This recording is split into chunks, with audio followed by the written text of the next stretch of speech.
Hello, good evening, and welcome to Sky Plus Single and Searching. My name is Elegant, and today's episode will be looking at the advantages of cohabiting before marriage.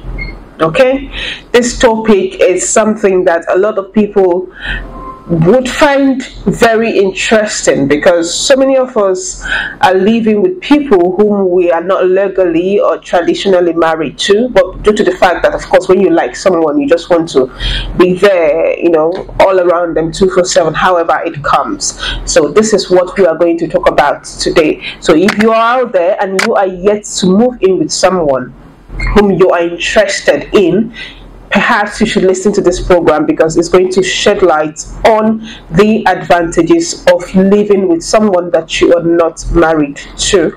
And in our next episode, we will talk about the disadvantages as well. Like, everything that has an advantage does have a disadvantage. All right, we'll be right back after the short break.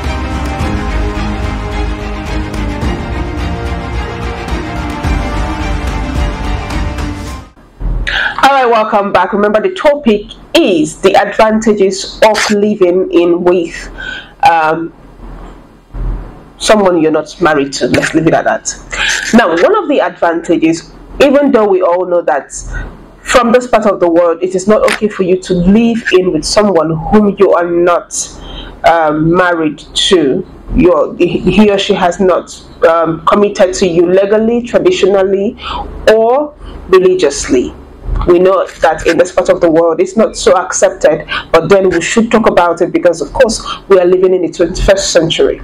All right, one of the advantages happens to be it reduces the no quality time factor. All right, some people, you hear a lot of people say, I am dating this person but he has no time for me, she has no time for me, and all that.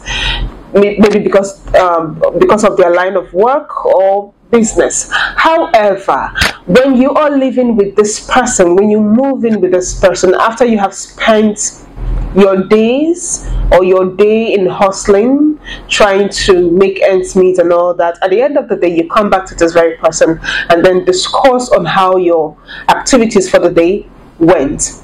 So it gives you room to communicate with each other and know each other's challenges and also know how you can help one another. All right, so it gives room for quality time with your partner. That is one. Another one is it helps to bond. All right, bonding. When you are living in with someone whom you anticipate getting married to eventually, it gives room for you to bond with that person. You bond with them emotionally, you bond with them psychologically, you bond with them.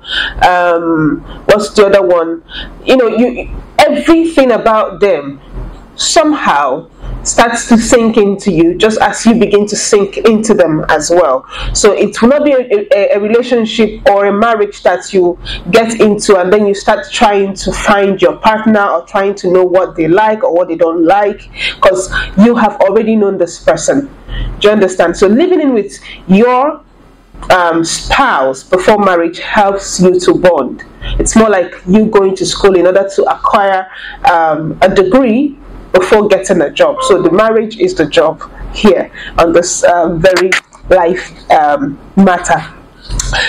Quick tip though, before you move in with someone, there's something we all do. A lot of people do this, which is not okay. If you're going to move in with someone, the first thing you should work on is your expectations.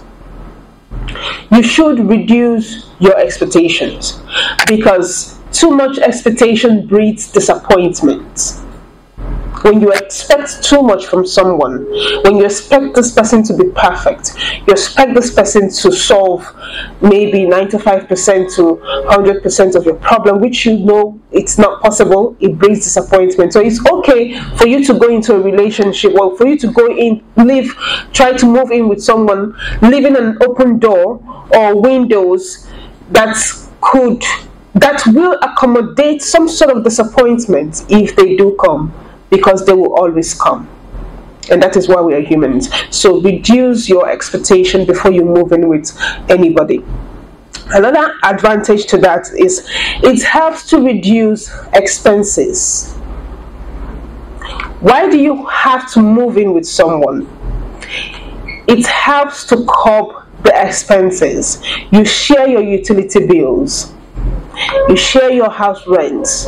Instead of Mr. A living in the A part of the town and the woman is living in the C part of the town, paying almost the same amount of money, they choose to come together and live in that A or in that B part of the town and pay together under one roof. They share all other utility bills, the water bills, the light bills, whatever bills that come across, it's been shared by these two people, depending on how their relationship works. Okay, different folk for different people, right?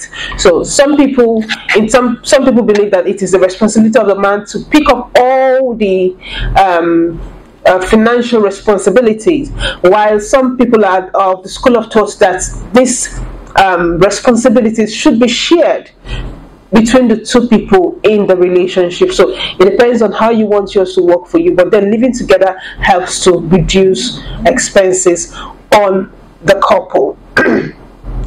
Now, it brings you closer to what marriage is all about. It gives you an insight to what to expect when you finally get married.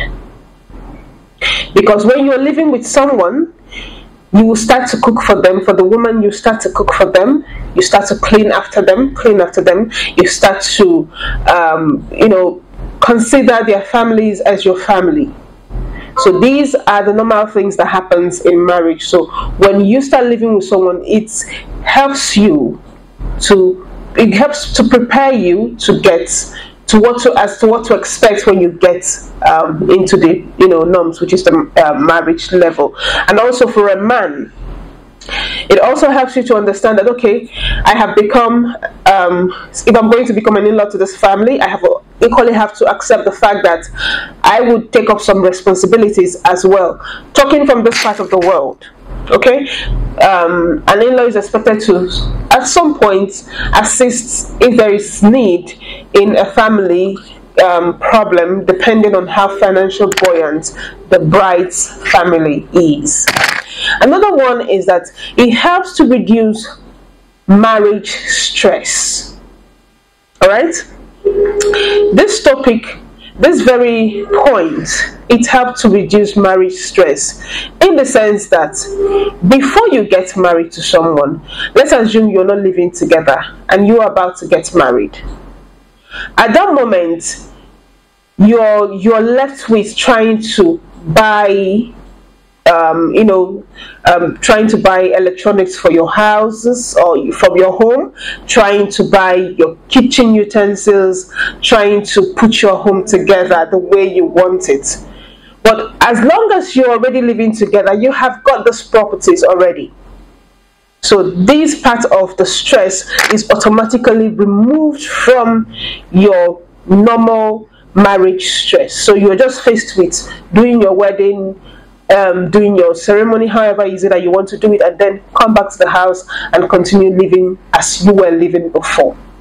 So living together before marriage helps to curb the marriage expenses. Nevertheless, one very thing you should consider before moving in with someone is that that person might not be everything that you want in a man or in a woman.